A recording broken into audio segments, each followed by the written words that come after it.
Bismillahirrahmanirrahim.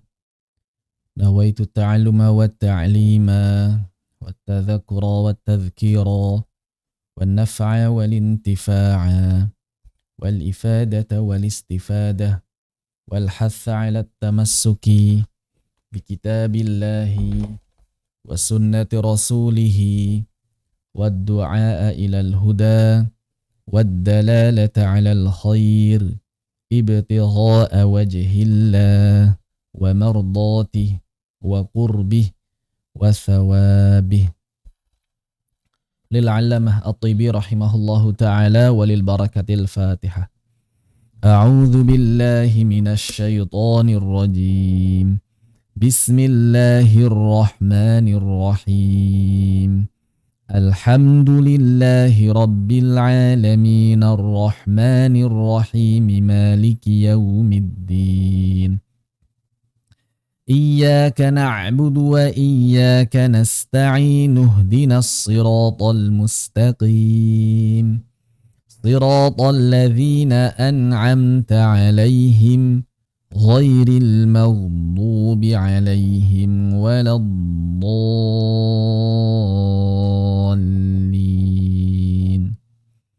Amin. Innal hamdalillahi nahmaduhu wa nasta'inuhu wa nastaghfiruh wa na'udzu billahi min shururi anfusina wa sayyiati a'malina man yahdihillahu fala mudilla lahu wa man yudlil fala hadiya lahu. Ashhadu an la ilaha illallah wahdahu la syarika lah wa ashhadu anna Muhammadan abduhu wa rasuluhu alladzi la nabiyya wa la rasula ba'dah. Allahumma anfa'na bima 'allamtana wa 'allimna ma yanfa'una wa zidna 'ilma. Allahumma nawwir qulubana binuri hidayatika kama nawartal arda binuri syamsika abadan abada birahmatika ya arhamar rahimin. Amin. Alhamdulillah, puji dan syukur kepada Allah Subhanahu wa taala yang kembali mengumpulkan kita dalam majelis penuh barakah ini. Kemudian salawat teriring salam semoga tetap tercurah limpahkan pada Nabiullah wa Rasulullah Muhammad sallallahu alaihi wasallam, juga pada keluarganya, para sahabat, para tabi'in, atba' tabi'in, dan juga semoga sampai pada kita sekalian beserta seluruh kaum muslimin hingga akhir zaman kelak. Amin ya rabbal alamin. Alhamdulillah, hari ini merupakan pertemuan yang ke-17 dari daurah Syarah Al-Mufid 'Allamah At-Tibi rahimahullahu ta'ala. Nafa'ana Allah bi'ulumihi wa bi'ulumikum wa bi'ulumis sa'irin as-salihin fid dharain. Ila anqal, sampai pada perkataan beliau terakhir kemarin kita membahas mutajanisain.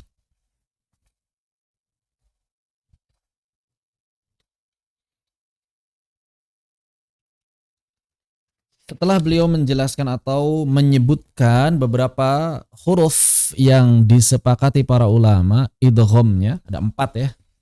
Ada 4 keadaan yang para ulama sepakat mengenai idghamnya.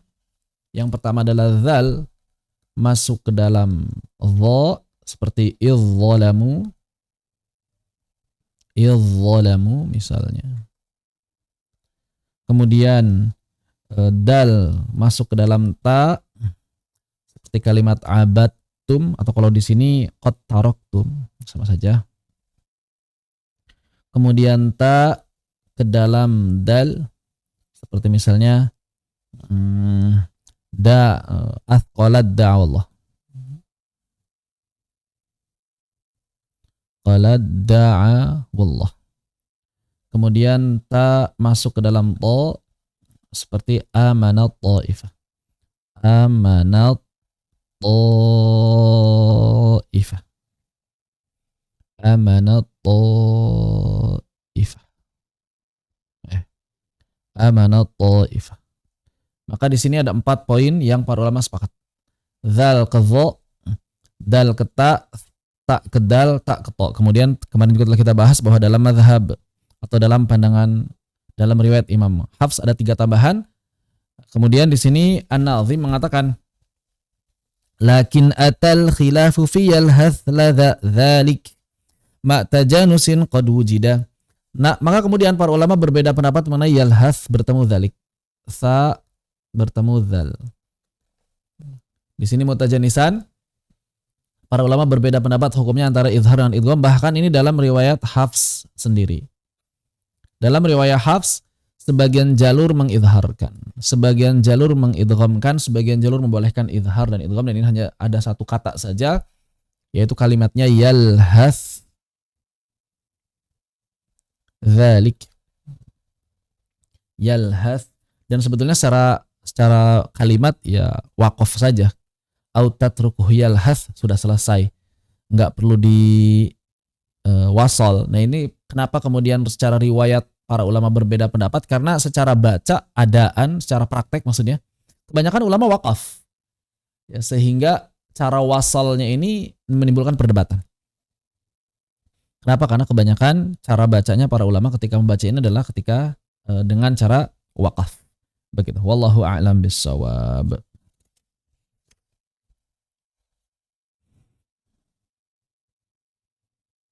Adapun dalam jalur asy-Syatibiyah maka hanya idgham. Riwayat Hafs jalur asy-Syatibiyah maka hanya idgham. Kemudian An-Nazim ya, memberikan beberapa peringatan mengenai beberapa huruf yang mestinya dibaca idhar. Contohnya beliau mengatakan wa adhiran sabbihu ma'hu qul na'am. Maka di sini hati-hati, sabbihu. Ada kalimat apa sabbihu? Ada kalimat atau ada pertemuan antara ha dengan ha. Sabbihu.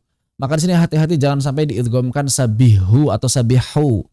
Kemudian ma'hu yang baca ma'hu. Atau ma'hu di sini ya bisa sih ma'hu ya, ma'hu. Cuma kita baca ma'ahu kan. Kalau yang lain mungkin iqta' hilalan. Kalau di ini yang pertemuan antara ain dengan ha. Iqta' hilalan. Begitu.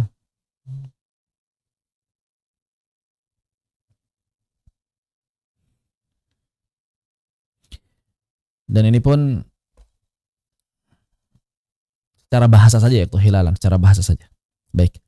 Demikian pula kadzaka la tuzigh quluba faltaqam. Demikian pula la tuzigh quluba. La tuzigh qulub. Kalau ini ada dalam ayat la tuzigh qulub. Jangan sampai dibaca la tuzigh qulub. Demikian pula faltaqam. Ini kenapa mesti disebutkan? Karena hati-hati di sini lamnya lam fi'il. Jangan dikira lam syamsiyah sehingga nanti diidghamkan fattaqam. Faltaqam. Afan. Lamnya lam amr ya. Lamnya lam amr. Faltaqam. Iltaqam. Faltaqam. Nah. Demikian pula kalimat yang tidak disebutkan misalnya qul na'am. Lam fi'il. Qul na'am. Lam fi'il. Qul na'am. Qul na'am. Begitu.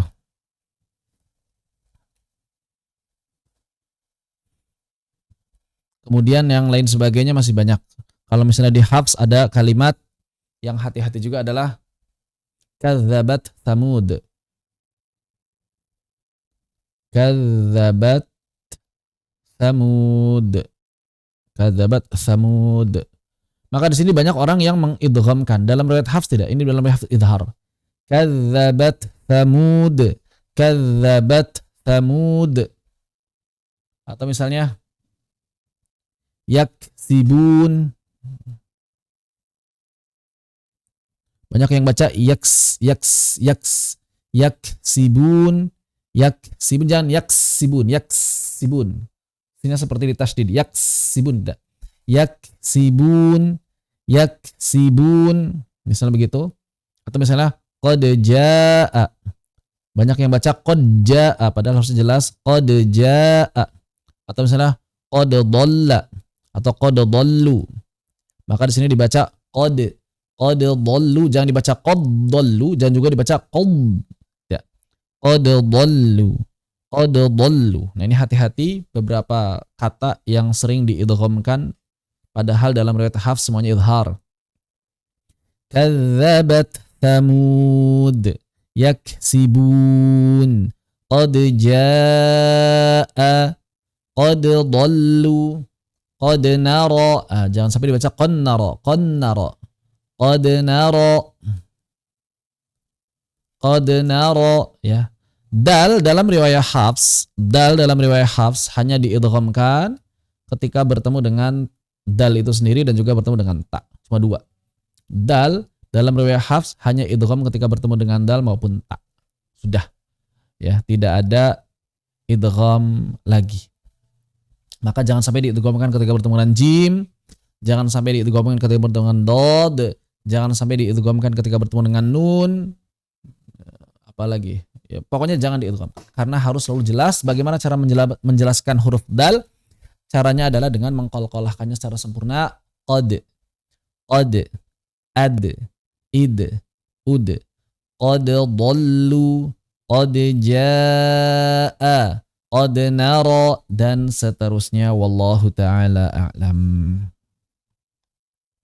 Kemudian An-Nazim melanjutkan di bait 165, ya isna azhiru qablahu yallai wa in hadhaftal hamza qablal ya'i minhu libazziyihim wal basri fadhhir wa adghim min tariqin nashri. Maka di surah At-Talaq ada kalimat wallai ya'is. Wallai ya'is. Wallai ya'isna. Ya'isna. Nah, begini. Maka di sini apa kata An-Nazim? Idharkanlah ya. La-nya, ya-nya, ini ada ya bertemu ya. Qad fa in hadzaftal hamzah qabla ya. Jadi sebenarnya wallai ini dalam riwayat Al-Bazzi dan qiraat Abu Amr, maka saat wasal hamzahnya hilang. Sebetulnya ada dua cara hamzahnya bisa tashil, bisa hilang. Hamzah itu bisa ditashil, ada dua cara, tashil dan juga bisa dihadzaf. Kita lagi ngomongin dihadzaf. Kalau misalnya engkau menghilangkan hamzahnya berarti dihadzaf, maka kan kita berarti cara bacanya wallai. Nah, begitu ya. Wallai. Jadi mad apa? Jadi mad lazim dalam Al-Bizzi dan Abu Amr. Kemudian maka diizharkan ya-nya. Diizharkan ya-nya menurut pendapat Al-Bazzi dan Abu Amr, walaupun sebetulnya wallahu alam saya sendiri masih samar untuk membedakan antara izhar dengan idgham pada pertemuan ini ya, karena idharnya sama idghamnya sama saja. Bagi saya wallahi ketika mendengarkan penjelasan dari para masyayikh, kayak sama saja sih idgham sama idharnya. Ya karena ini kan ya-nya ya sukun jadinya. Wallai. Bertemu ya harokat, ya is. Wallai ya is. Kok kayak sama aja. Wallai ya is, wallai ya is. Apa bedanya? Wallai ya is. Wallai ya is. Idharnya bagaimana, idghamnya bagaimana? Hanya memang wallahu a'lam nih ya. Yang saya pahami dari sini fadhhir wa adghim min tariqin nashri, kemungkinan maksudnya izhar di sini bukan izhar cara baca izhar dan idgham, tapi maksudnya dengan saktah. Karena ada sebagian masyayikh yang mengatakan pada sebagian jalur memang diizharkan dengan saktah. Wallai ya'is. Nah, kalau begitu dipahami. Kalau begitu dapat dipahami. Jadi sebagian ulama baca dengan izhar, yaitu maksudnya dengan saktah. Cuma kalau Syekh Rihab Muhammad Mufid Syaqaqi menjelaskannya izhar dengan idgham itu izhar dengan idgham. Makanya beliau mengatakan di sini dalam jalur Syatibiyah itu dengan izhar saja. Wa min tariqin nashr fa yajzul wajhan al-izhar. Adapun dalam jalur an-nashr maka boleh membaca dengan izhar dan idgham. Tapi yang saya pahami Allah alam, yang saya pahami itu bukan izhar dan idgham ya dibaca idhar idgham, tapi yang saya pahami itu kalau idgham dibacanya langsung. Wallaiyais. Adapun idhar maksudnya dengan saktah. Saya lebih setuju dengan pendapat ini. Jadi maksudnya idhar dan idghamnya itu bukan idhar sama idgham yang dibaca, karena ketika mendengarkan contoh idhar sama idgham sama saja gitu. Ya, saya belum bisa membedakannya. Gitu. Wallahu a'lam bishawab. Tapi kalau maksudnya ke tafsiran yang kedua, bahwa sebagian jalur membaca dengan saktah, ini dapat dipahami. Jadi dia bisa dibaca dengan saktah, maksudnya idhar. Idhar itu saktah. Adapun dalam jalur syatibiyah idgham saja. Dalam artian tidak ada saktah di sini. Wallahu a'lam bishawab. Ingin lebih detail, persoalan ini bisa dipelajari di usul dan juga furusnya riwayat masing-masing. Jadi di sini kalau kita belajar Al-Bazzi maupun qiraat Abu Amr pasti akan ketemu kalimat ini. Yang pertama boleh tashil, kalau tashil itu bisa boleh qasr, boleh isba'. Wallaiyais atau wallaiyais atau boleh di hadzaf hamzahnya dan menjadi ya sukun, dan itu mesti isba' saja. Jadi kalau tashil boleh qasr, boleh isba'. Tapi kalau yang hadzaf hanya isba' saja. Wallaiya'isna minal mahid dan seterusnya. Wallahu ta'ala a'lam. Begitu. Baik. Kemudian beberapa peringatan lagi disebutkan juga oleh An-Nazim dalam bait 167. Wa adhiris fah'anhumu wal aktharuna. Di sini ada pertemuan antara huruf ha dengan ain. Isfah anhum. Isfah anhum. Maka di sini hati-hati pertemuan antara ha dengan ain mesti diidharkan, jangan sampai isfah anhum. Wa adhiris fah anhum wal aktharu fi maliyah halaka anni adharu. Maka demikian pula maliyah ke halak idharkanlah. Nah, di sini juga sama. Idharkan itu seperti apa? Maka sama seperti yang tadi saya sampaikan, idhar di sini adalah saktah gitu ya. Karena cuma ada dua pendapat ketika wasol. Yang pertama saktah, yang kedua idgham. Dan kemarin sudah kita bahas sebetulnya. Ma aghna anni maliyah, kata beliau, wal aktharu fi maliyah halaka anni adharu. Dan kebanyakan ulama ketika membaca maliyah halak itu dengan idhar. Maksudnya apa? Maka saya lebih sepakat dengan pengertian yang idhar di sini adalah saktah. Nah, kalau di sini Syekh Rihab mengatakan hal yang sama. Wa nabahu ala ana aktsarur ruwah adharul ha indal ha'i min qouli ta'ala maliyah halakani bisa babi sakt. Kenapa tidak menggunakan pengertian ini juga ketika membahas wallaiyais? Padahal sebetulnya afdolnya wallaiyais juga sama gitu. Dibawa ke pengertian saket itu lebih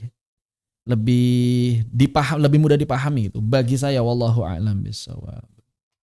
Sedangkan di sini kalau untuk yang wallaiyais beliau mengatakan idhar dan idgham. Jadi idharnya idhar dan idgham hukum, tidak dikaitkan dengan saket. Sedangkan di maliyah halakani beliau mengaitkannya dengan saket untuk yang idhar. Begitu. Ini saya sepakat kalau ini. Wallahu a'lam bishawab. Demikian. Jadi bagi saya ketika ada dua pertemuan huruf yang sama disebut idhar, maka itu artinya saket. Kenapa? Karena hukum aslinya idgham. Tidak ada yang tidak bisa idgham. Ya, hukum aslinya adalah idgham. Lagi pula kalau misalnya tidak diidghamkan, cara bacanya seperti apa? Ya tidak akan beda. Maliyah halak. Idghamnya maliyah halak. Apa bedanya? Kan hak sukun sama hak harokat. Sama saja kan? Hak sukun dengan hak harokat. Mungkin akan jadi beda kalau dal ketemu dal ya. Misalnya waqad dakhalu. Nah, kalau idgham kan waqad dakhalu. Kalau idhar waqad dakhalu. Tapi siapa juga yang mau baca ribet-ribet waqad dakhalu. Maliyah halak. Nah, itu idhar atau idgham tuh? Maliyah halak. Sama aja. Wallahu a'lam bishawab. Demikian. Baik. Kemudian beliau juga menjelaskan persoalan ta bertemu dengan ta wa ta'afit ta min ahadtu adghima wa min basat ta wabghi itbaqahuma. Kemudian huruf ta yang bertemu dengan huruf ta yang bertemu dengan huruf ta, maka yang masyhur adalah idgham naqis. Ada sebagian yang membaca dengan idhar tapi kurang masyhur. Idgham naqis. Bacanya bagaimana? Kemarin sudah kita bahas cara bacanya ahaltu atau basalta. Ahaltu, basalta, ahaltu, basalta, farrattum. Jadi masuk ke huruf ta dengan masih menyisakan sifat itbaq pada huruf dari huruf ta. Basat di makhrajnya ta, semua sifatnya sifat ta, basat tapi masih ada itbaqnya ta. Basalt, jangan dibaca basot karena kadang ada orang yang baca basot tak, bukan. Yang tepat adalah basalt, basalt tak, bukan basot tak, tapi basalt tak, begitu. Kemudian farrattum atau ahaltu. Mudah insyaallah. Kemudian bagian terakhir di sini memang tidak menjelaskan idgham mutaqariban secara detail karena memang yang mutaqariban itu yang menjadi polemik cuma satu. Apa itu?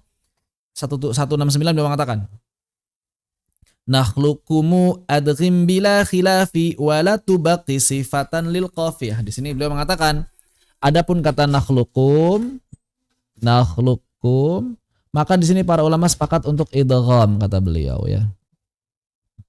Para ulama sepakat ini untuk idgham wala tubaqi sifatan lil qafiyah, dan idghamnya kata beliau kamil.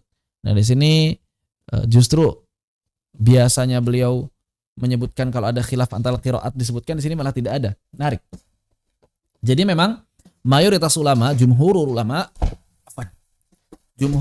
membaca dengan idgham kamil. Apa itu? Membaca dengan tanpa menyisakan sifat dari qaf sedikit pun. Nakhluqukum. Bagaimana dengan riwayat Imam Hafs? Maka wallahu a'lam, dalam riwayat Imam Hafs dari 57 jalur yang sudah disebutkan oleh para ulama, saya pribadi belum menemukan adanya data konkret.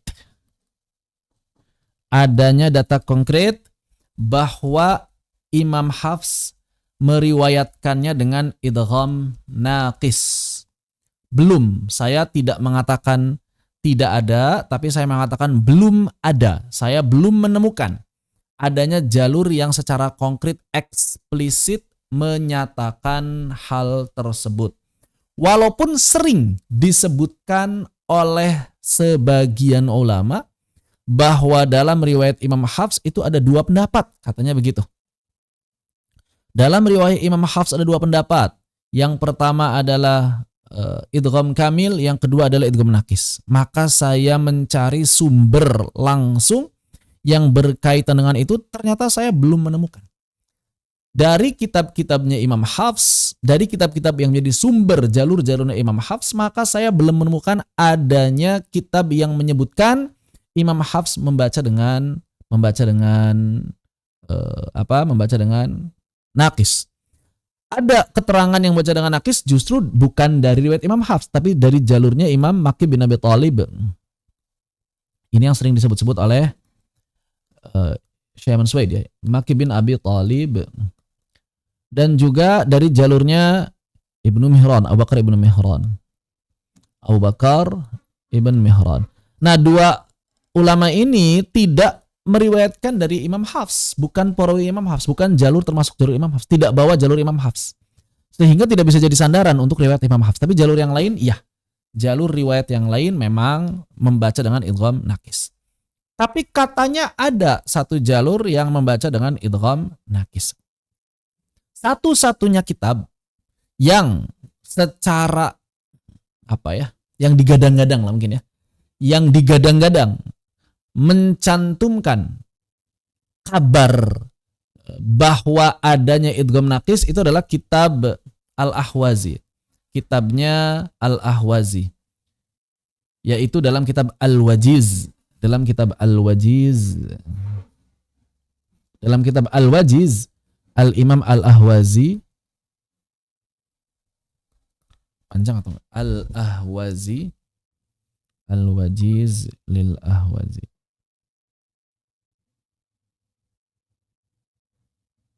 Ahwazi, oke. Al-Imam Al-Ahwazi pernah bercerita. Pernah bercerita.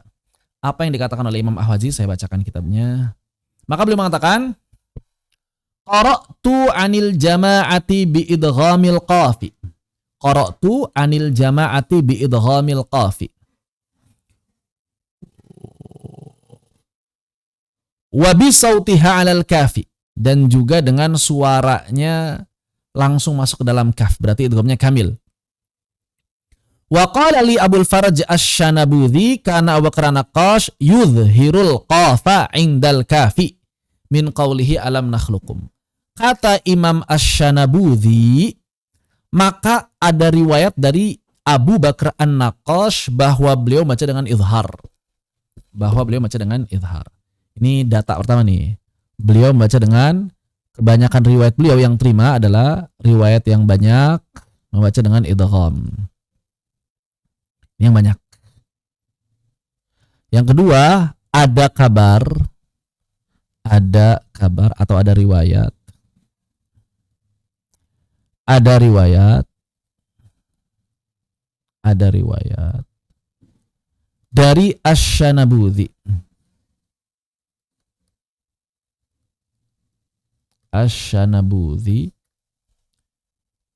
Bahwa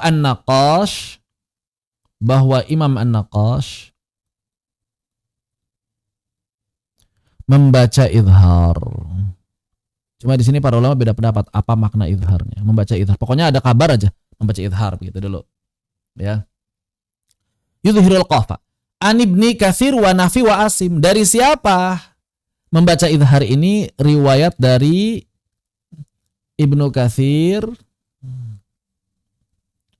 Nafi' dan Asim. Nah, di sini nih, Asim kan? Nafi dan Asim. Baik. Kemudian wa yudghimuha 'anil baqin fa dzakartu dzalika li Abi Ishaq At-Tabari. Maka kemudian yang selainnya dan selainnya dengan idgham. Di luar Ibnu Katsir, Nafi dan Asim dengan idgham. Kemudian Al-Ahwazi ini laporan ke guru beliau yang lain. Bener nggak nih kata Asy-Syanabudzi, Imam An-Naqash itu membaca dengan izhar. Maka beliau laporan kepada siapa? Kepada gurunya yang lain namanya Imam At-Tabari. Faqala yukhti'una ala syekhina wa inama kana yuridu izhara sautil qafi hasb. Maka kemudian beliau mengatakan, At-Tabari, ada kabar dari At-Tabari dari guru beliau yang lain. Kata Imam At-Tabari, maksudnya bukan izhar. Maksudnya idgham nakis. Karena hanya menyisakan sedikit sifat dari qafnya saja. Oh, maksudnya bukan izhar, tapi idgham nakis. Kata siapa? Kata Imam At-Tabari. Apa kata Imam At-Tabari? Makna izhar di sana itu bukan izhar, tapi hanya menyisakan sebagian sifat qaf. Ya, berarti maksudnya idgham nakis. Begitu ya. Kemudian wa dzakara li Abu Ali Al-Asbahani anna Abul Fath bin Burhan kana yarwi izhar al-qafi min qaulihi ta'ala alam nakhluqum. Fi wal mursalat an Ibn al-Akhram an Ibn Zakwan izharan ghairu mufrid wa adghamaha ghairuhu anhu ma tabqihi sautal qafi ina tasydid kaf. Tapi ada laporan lagi dari Al-Asbahani, ada riwayat lagi dari Al-Asbahani, dari Al-Akhram, dari sebagian qiraat bahwa benar-benar membaca izhar, Jadi bukan idgham nakis di situ, bahwa benar membaca izhar dan juga idgham nakis. Nah, berarti ada dua, izhar dan idgham nakis. Nah, ini data. Baik. Ini data. Nah, baik ya. Sebagian ulama melihat Imam Al-Ahwazi mengatakan ada idhar ini tadi dari Imam Asim, langsung mengatakan, oh kalau begitu dari jalurnya Al-Ahwazi boleh baca dengan idgham nakis. Sebagian ulama bilang begitu. Buktinya apa? Ini bukti Imam Asim baca dengan idhar, yang idharnya ini maksudnya adalah idgham nakis sebagaimana perkataan Imam At-Tabari. Berarti dalam riwayah Hafs jalur Al-Ahwazi boleh bagi kita membaca idgham nakis.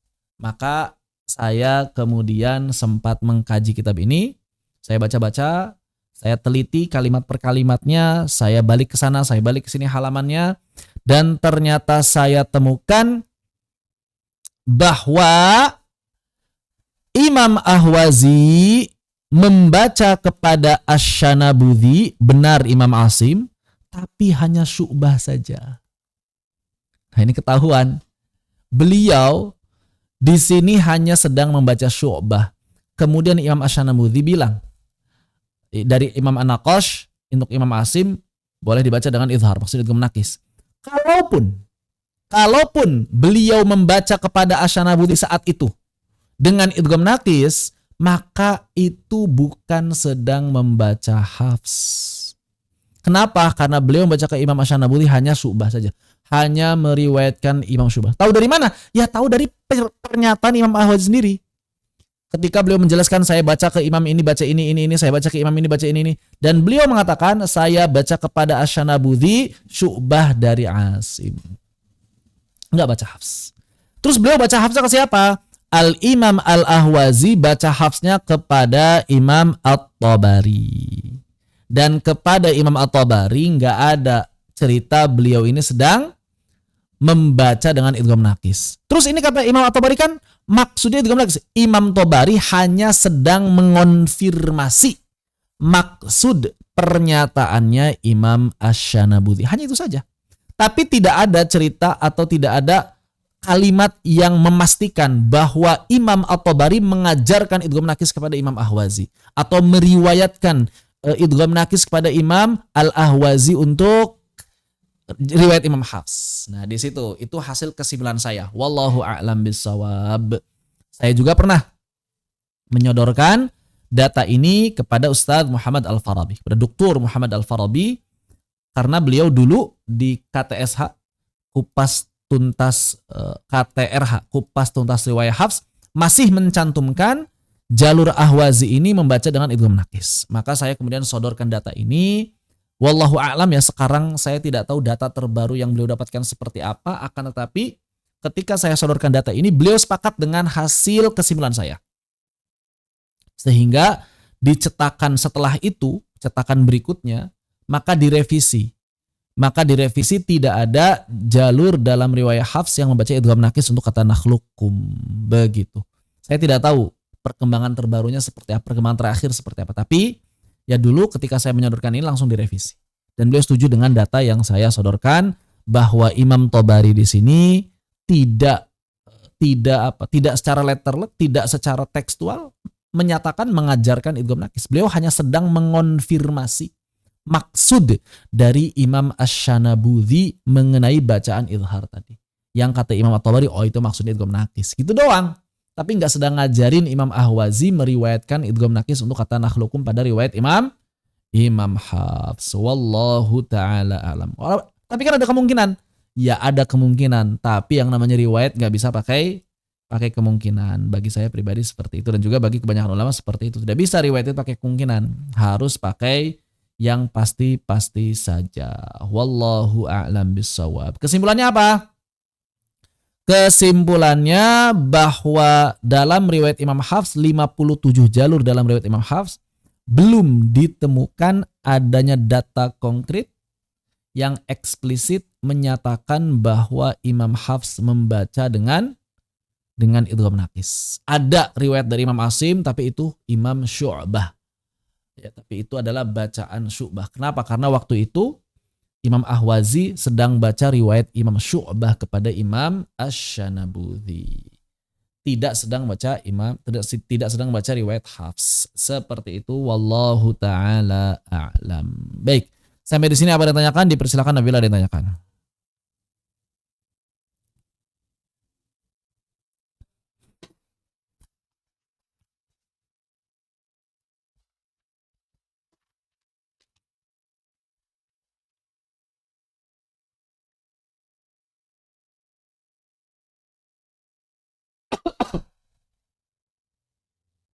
Ustadz ini aujuh Ya, Ustadz. Ini mana? baca ini aujuh Ustadz. Yang mana aujuh mana? Ya kalau yang nahlukum ini. Nggak ada. Saya sudah sampaikan tadi, 57 jalur Imam Hafs tidak ada yang baca idgham nakis. Seluruhnya idgham Oh, kamil. Itu hasil data iya. kesimpulan terbaru. Ya, Mm-mm. tidak ada satupun, atau lebih tepatnya saya katakan belum ditemukan adanya riwayat yang sahih yang secara eksplisit menyatakan Imam Hafs membaca dengan idgham naqis. Sehingga kalau kita baca dengan idgham naqis untuk riwayat Imam Hafs itu belum dipastikan kesahihannya. Karena belum ada datanya. Begitu, wallahu Iya, a'lam belum bishawab. ada juga buku yang menerangkan apa yang seperti Ustadz terangkan kepastian gitu gitu kan. Heeh. Ini saya bahas di Jazari saya. Oh, ada ya Ustadz ya. Ada di halaman berapa? Ini halaman nakhlukum. Yang ada cuman dibilang idgham kamil, idgham nakis, Nah, tapi ini halaman itunya 192 rinciannya belum. dan halaman 193. Sudah saya juga sebutkan Heeh. data-data dari Imam Ahwazinya, kemudian kesimpulannya dan hasil akhir. Oh Silakan. iya. Maulah Ustadz bukunya. Silakan. Tafadhol. Ini ada warnanya juga dalamnya. Ya, jadi memang Hmm. lumayan harganya, ada warna-warna. Risalah Iya. Fadliyah Jadi Muqaddimah ya Jaliyah. Ustadz ya. Iya. Jadi ada di sini data-datanya insya Allah. Ini buku yang sudah lengkap insya Allah tajwid. Sudah lebih dari cukup untuk mempelajari tajwid. Hmm. Syukran Ustadz. Afwan. Jadi nakis ini seberapa yang banyak ngikutnya Ustadz? Tergantung jalur, tergantung riwayat apa. Kalau Hafs nggak ada. Kalau Imam Hafs nggak ada. Tergantung jalurnya masing-masing. Begitu, wallahu a'lam bishawab. Demikian. Syukran Ustadz. Afwan.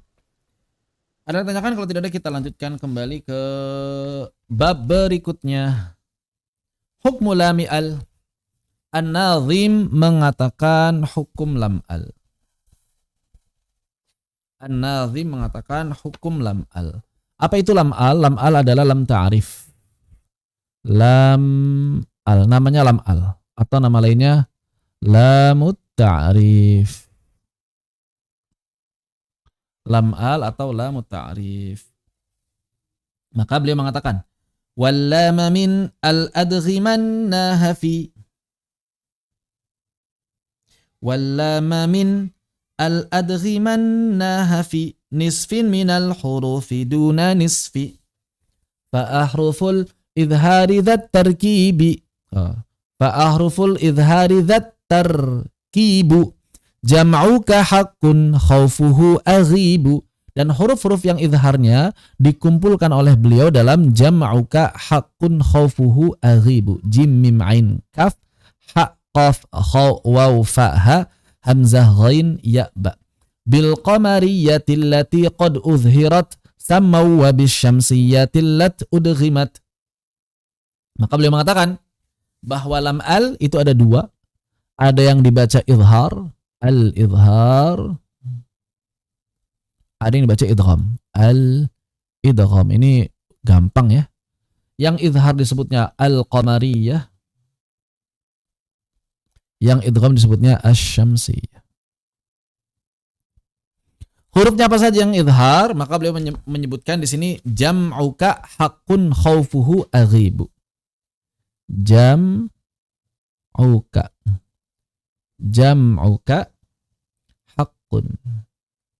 haqqun khawfuhu aghibu. Khawfuhu aghibu. Nah, di sini kata beliau jim mim ain kaf ha qaf kha waw fa ha hamzah gha ya ba. Begitu. Berarti sisanya idgham. Kalau Imam Al-Jamzuri mengumpulkannya pada lafal tib thumma sil ruhman tafuz dhif dhani'am da'su adhannin zur syarifan lil karam. Maka lam yang diidharkan disebut lam qamariyah. Lam yang diidghamkan disebut lam syamsiyah. Idharnya disebut al-idharul qamari. Al-idharul qamari. Idghamnya disebut al-idghamus syamsi. Begitu. Al-idghamus syamsi. Idhar qamari dan idgham syamsi. Contoh. Misalnya al-batin, al-ghafur, al-haq, semua terbaca lamnya. Bagaimana dengan yang syamsiyah? Maka langsung diucapkan ke huruf berikutnya. Misalnya at-tayyib, al-thawab, as-safa, ar-rahim, at-tawwab, ad-darab, al-dhakirin, an-nur, ad-du'a, dan selainnya mudah insyaallah ta'ala. Termasuk al-lail, dan termasuk di sini. Yang sering ditanyakan, apakah lafad-lafad seperti Allah, ya, allazi, allati, allati, dan seterusnya ini termasuk lam ta'rif? Jawabannya ya. Jawabannya ya. Ini disebutnya adalah lam ta'rif lawazim atau lam lawazim. Lam lawazim. Kenapa disebut lam lawazim? Lam ta'rifnya tidak bisa dipisah dan sudah menjadi satu bagian kata. Tapi dia hukumnya masih hukum lam. Lam al. Begitu ya, hukumnya hukum lam al. Walaupun disebut lam lawazim. Kenapa disebut lam lawazim? Karena sudah tidak bisa dipecah. Misalnya kata Allah, dipecah al dengan Allah, nggak bisa. Walaupun asal kata dulunya berasal dari kata al dan ilah. Ini zaman dulunya. Maksudnya sebelum jadi lafal baru.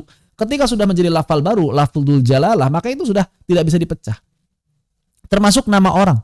Misalnya nama saya Laili Al-Fadli. Maka Al-Fadli ini sudah tidak bisa dipisah secara bahasa ya.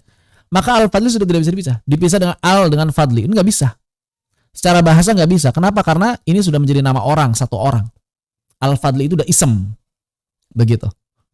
Begitu pula nama-nama yang lain, seperti misalnya ada orang namanya siapa? Al-Kautsar. Ada orang namanya Al-Kautsar. Al-Kautsar. Maka nggak bisa kita pecah Al dengan Kautsar. Nggak bisa. Jadi kalau sudah saat menjadi nama tertentu maka tidak bisa dipecah lagi. Demikian pula misalnya Ilyasa atau Al-Yasa. Al-Yasa. Ini udah nggak bisa dipecah. Begitu. Alladzi, allati, alladzani, alladzina, itu semuanya sudah tidak bisa dipecah. Kenapa? Karena sudah menjadi kata baru. Walaupun secara hukum ya, termasuk lam ta'rif, lam syamsiyah kalau dibaca idgham, lam qamariyah kalau dibaca izhar. Seperti itu, wallahu taala a'lam.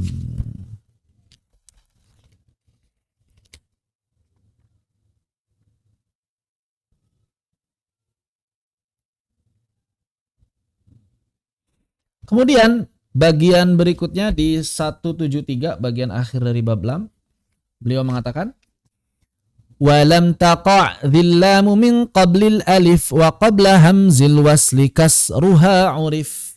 Dan yang namanya lam ta'rif ini tidak mungkin berada sebelum alif, ya nggak mungkin, karena alif itu harus sebelumnya fathah. Tapi ada sebelum hamzah wasal kata beliau, dan dibaca kasroh. Maksudnya bagaimana? Jadi kalau misalnya ada lam al, ya, ketemu hamzah wasal, maka cara baca lamnya itu dikasrohkan. Cara baca lamnya itu dikasrohkan. Begitu. Contoh, al ditambah ism. Ism. Maka cara bacanya cara baca adalah alism. Alism. Begitu. Alism. Bukan al-ism. Bukan. Alism. Karena hamzah wasal nggak punya harokat. Alism. Atau misalnya yang lain. Al ditambah istiqamah. Istiqamah. Maka saat kita wasal, saat kita sambung, cara baca berarti alistiqamah. Begitu. Boleh dibaca tanpa a, langsung listiqamah. Boleh. Listiqamah. Linfitar. Alinfitar. Linfitar. Listighfar. Alistighfar. Listi'la. Alisti'la. Linfitah. Alinfitah. Apa lagi? Listifal. Alistifal. Kalau hamzahnya hamzah wasal. Kalau hamzahnya hamzah wasal, maka di sini sampaikan apa? Walam taqadhila min qablil alif wa qabla hamzil wasli kasruha. Dan kalau terletak sebelum hamzah wasal, lamnya dikasrohkan ini sudah diketahui oleh seluruh orang Arab. begitu. Lamnya dikasrohkan. Bukan al-istiqamah. Ya. Jadi kalau baca kitab jangan lagi baca al-istiqamah. Kalau hamzahnya hamzah qata, iya. Seperti misalnya al-islam. Ini hamzah qata. Nah, kita sukunkan lamnya al-islam. Tapi kalau tadi al-istighfar, maka jangan di al-istighfar. Maka di sini jangan di al-istighfar, Kak. Al-istighfar atau bacanya listighfar. Dan itu berlaku juga dalam bahasa, karena ini aslinya kaidah bahasa Arab. Begitu cara bacanya ya. Jadi mulai sekarang bedakan cara baca hamzah qata dengan cara baca hamzah wasal. Hamzah wasal di sini tidak dibunyikan harokatnya, tapi harokatnya yang bunyi adalah harokat lam. Al-istighfar, al-isti'la, al-istighfar, dan lain seterusnya. Wallahu a'lam. Begitu. Baik. Ada yang tanyakan sampai sini, dipersilahkan.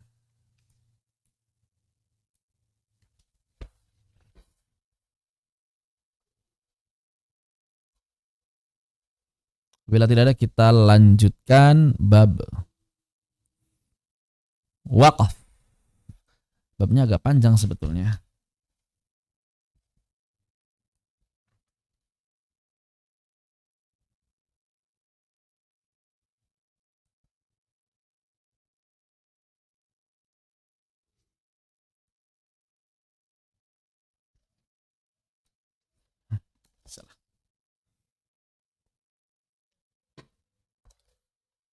Ini cara wakaf di akhir kalimat yang sebetulnya sudah dibahas masalah raum ismam itu ya. Cuma beliau lebih mendetailkan saja. Maka beliau mengatakan di bait 173, qad ju'ila sukunu aslal waqfi faqif bihi hatman wa haitsu tulfi. Nah, di sini beliau mengatakan bahwa yang namanya hukum asal wakaf, hukum asal wakaf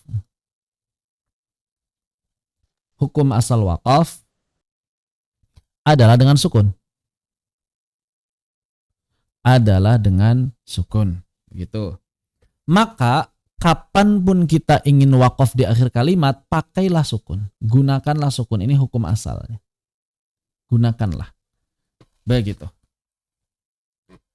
Contohnya apa? Misalnya contohnya kalimat ar-rahimi. Maka saat wakaf bagaimana? Sukunkan saja. Karena orang-orang Arab tidak memulai bacaan dari sukun dan tidak mengakhirnya dengan harakat. Jadi nggak perlu mikirin ada ismam, nggak perlu mikirin ada raum, walaupun itu boleh digunakan. Wa haitsu tulfi muharrakan bid-dhammi aw bil kasri rum wa ashmima idana alladhi tarahu dummi. Nah, kecuali kalau memang harokat akhirnya ini sudah dibahas ya. Apabila harokat akhirnya adalah dhammah, maka ini boleh raum maupun ismam. Apabila harokat terakhirnya adalah kasrah, maka di sini boleh raum saja tanpa ismam selain sukun. Misal nasta'inu, maka boleh dhammah, boleh raum, boleh ismam. Iyyaka na'budu wa iyyaka nasta'in. Sukun. Sukunnya bisa 2, bisa 4, bisa 6. Juga bisa raum. Iyyaka na'budu wa iyyaka nasta'in. Begitu. Ini sudah dibahas juga, hanya mengulang saja sebetulnya. Kemudian ismam, bagaimana sukunkan kemudian monyongkan. Iyyaka na'budu wa iyyaka nasta'in. Begitu. Adapun kasrah, ar-rahmanir rahimi, ya, maka cuma ada 2 cara baca. Sukunnya dibagi 3, sukun 2, sukun 4, sukun 6, kemudian raum. Contoh, ar-rahmanir rahim. Ini bisa 2, bisa 4, bisa 6. Raumnya ar-rahmanir rahimi, hanya 2 harakat saja dan sudah kita bahas. Alhamdulillah.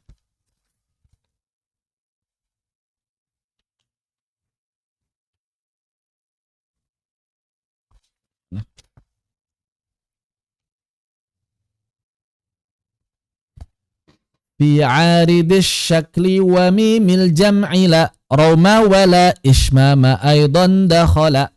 kadzaka hatta nithiin bilha'i aratta waqfan la idza bitta'i. Di sini An-Nazim menjelaskan bahwa ada beberapa keadaan yang dilarang raum dan ismam. Ini pun sudah dibahas. Pengecualian raum dan ismam. Yang tidak boleh raum maupun ismam. Apa saja? Yang pertama, beliau mengatakan harakah aridah, arid tashkil. Harakah aridah. Seperti misalnya kalimat inir tabtum atau inir tabu. Maka di sini innya kasroh. Akan tetapi dia innya itu aslinya sukun. Dia dibaca kasroh karena gara-gara wasol ketemu sukun. Maka karena aslinya sukun, kasrohnya kasroh aridoh, maka dia tidak bisa dibaca dengan rom saat waqaf. In, hanya in saja. Kenapa hanya in saja? Karena memang aslinya sukun. Begitu. Yang pertama. Maka berarti kita harus tahu bahasa Arab untuk mengetahui mana-mana huruf-huruf yang memang dia aslinya berharokat atau sukun. Harokahnya aridoh atau asli nih. Begitu. Yang kedua, kadzaka ta'nits wa mimil jam'i. Yang kedua adalah mim jamak. Seperti misalnya humul muflihun. Humul muflihun. Ini kan dhammah. Humul muflihun. Dan dia aslinya dhammah. Akan tetapi seluruh orang Arab sepakat ketika waqaf mesti dibaca sukun. Tidak ada orang Arab membaca mim jamak dengan raum ataupun ismam. Semuanya sepakat dengan sukun hum. Hum, walaupun dia aslinya dhammah. Bahkan kalaupun kita membaca dengan silah, dengan mad, seperti misalnya kalimat siratal ladzina an'amta 'alaihim ghairil maghdubi 'alaihim waladdallin, maka tetap saat waqaf dibaca sukun. Siratal ladzina an'amta 'alaihim, tidak dibaca 'alaihim, padahal kalau wasal ada mad. Ketika waqafnya tetap dibaca dengan sukun, dan para ulama sepakat membaca mim jamak saat waqaf hanya dengan sukun saja. Begitu. Wallahu a'lam bissawab. Kemudian yang ketiga. Yang ketiga adalah ha ta'nis, ya. Ha ta'nis itu tak marbutoh. Tak marbutoh. Kenapa? Karena tak marbutoh saat waqaf hanya dengan ha saja. Contohnya jannatun, maka saat waqaf jannah. Begitu. Jannatun saat waqaf jannah. Imra'atun saat waqaf imra'ah. Ayatun saat waqaf ayah. Kecuali kalau memang ada beberapa kalimat di dalam Al-Quran yang biasanya menggunakan tak marbutoh menurut kamus, tapi ternyata di dalam Al-Quran menggunakan tak maftuhah, tak terbuka. Ya, ini saat waqaf boleh, nanti boleh ismam, boleh raub. Seperti kata farauhu wa rayhanu wa jannatu na'im. Jannatu na'im. Maka kalau kita waqaf, ujian waqaf jannat, berarti di jannat. Berarti boleh jannat, boleh jannat, boleh jannatu. Begitu. Wallahu a'lam bishawab. Kenapa? Karena taknya tak maftuha, bukan tak marbutah. Begitu. Wallahu a'lam bishawab. Kemudian Nabi mengatakan fi haddamiril man'u ba'da man kasar au dhammu au ummayhima qad ishtahar. Di sini sebetulnya ada perbedaan pendapat di kalangan para ulama mengenai bagaimana ismam dan raum pada hak dhamir. Hak dhamir. Maka beliau mengatakan pada hak dhamir itu beliau mengatakan dilarang ismam pada 4 keadaan. Yang pertama ba'da man kasar, setelah kasroh. Berarti seperti misalnya lafal bi amrihi. Yang pertama adalah setelah kasroh, kata beliau nggak bisa. Setelah kasroh, seperti lafal bi amrihi. Bi amri. Oh, hanya satu lah.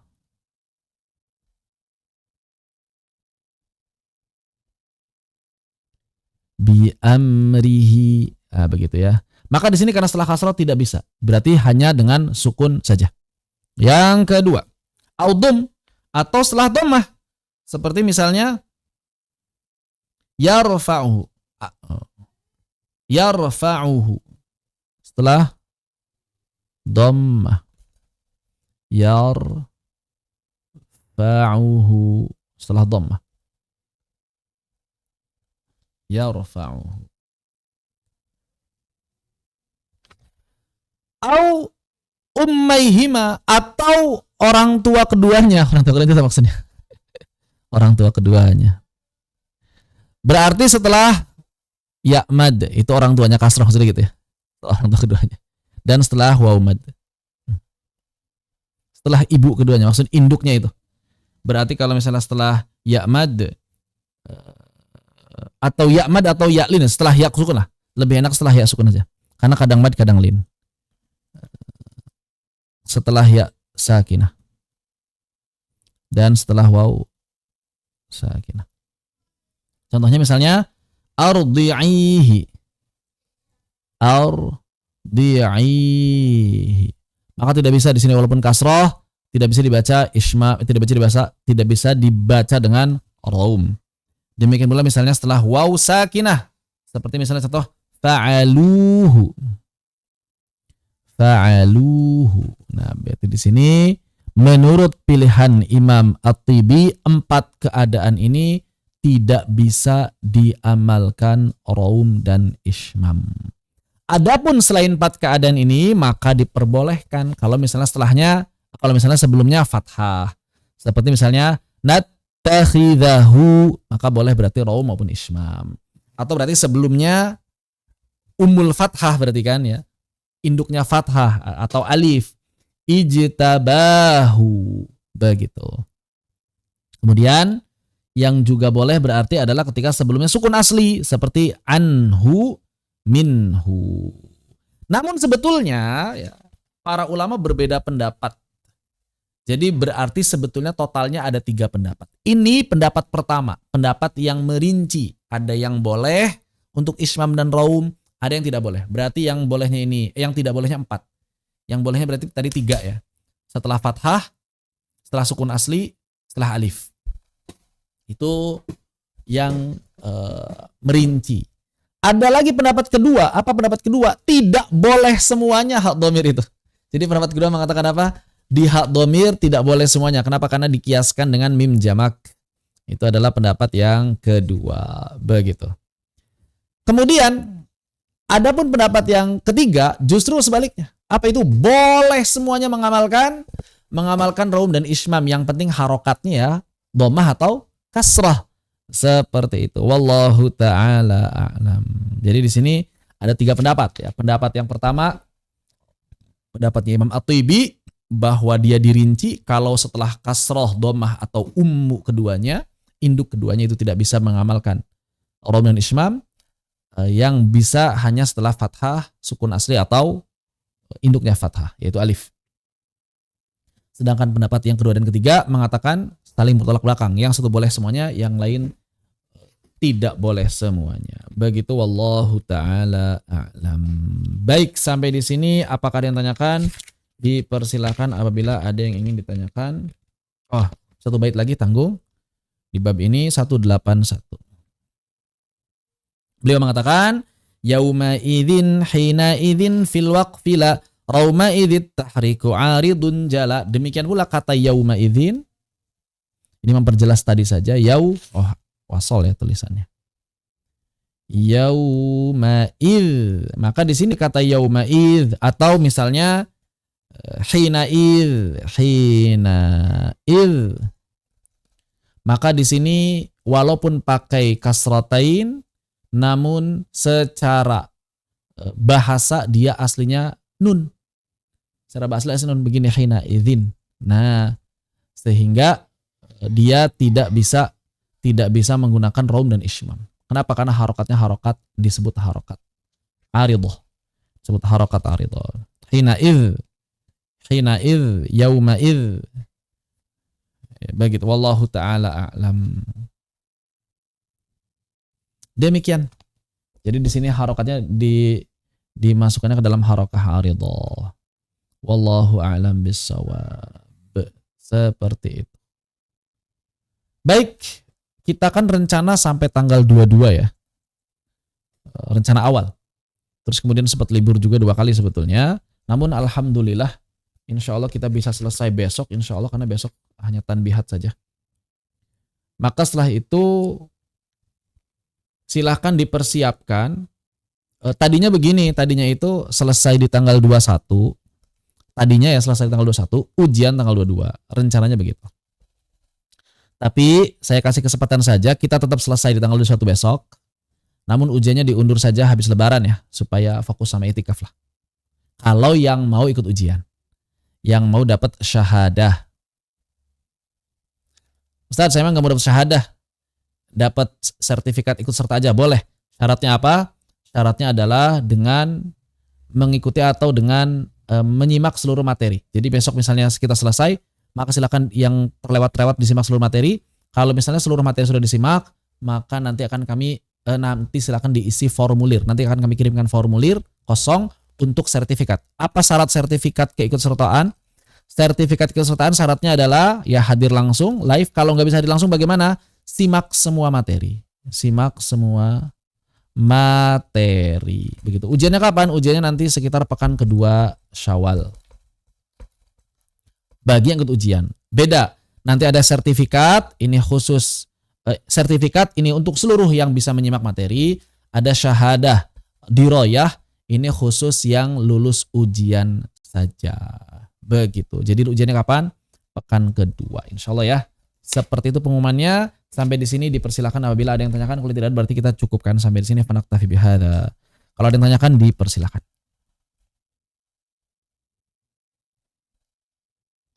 Sini ada apa pertanyaan kah? Kalau matan Jazariyah udah di-share tiap hari. Matan Jazariyah sudah di-share tiap hari. Di channelnya kan beda, channel Jazariyah dengan channel ATB. Channel Jazariyah kan sudah di-share. Jadi ketika kami mengirimkan broadcast pendaftaran, itu ada 2 channel. Bagi yang silahkan buka lagi. Ininya buka lagi apa? Buka lagi broadcastnya. Silahkan buka lagi broadcastnya. Jadi ketika kami mengirimkan broadcast pendaftaran siapa yang mau ikut ATB dan Jazariyah, itu sudah ada masing-masing channelnya. Ada 2 channelnya. Jadi di sana disampaikan, bagi yang ingin mengikuti syarah ATB silahkan masuk ke channel ini. Bagi yang ingin mengikuti Jazariyah silahkan masuk ke channel ini. Makanya dibaca baik-baik. Ini kadang-kadang ada sebagian orang kurang teliti bacanya. Bahkan kadang-kadang di channelnya sudah ada tulisan, ditanya juga, Ustadz ini harinya apa aja, mulainya kapan? Padahal di channel sudah ada itu, mulainya kapan gitu. Keterangannya apa? Nah ini kadang-kadang kurang teliti. Maka silakan dibaca lagi broadcastnya.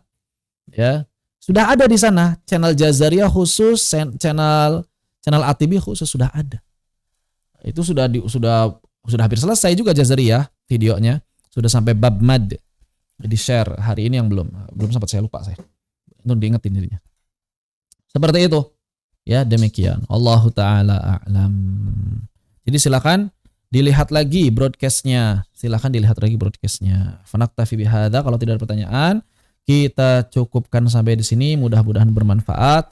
Walhamdulillahirabbil alamin. Subhanaka Allahumma bihamdika asyhadu an la ilaha illa anta astaghfiruka wa atubu ilaik. Wassalamualaikum warahmatullahi wabarakatuh. Waalaikumsalam warahmatullahi wabarakatuh.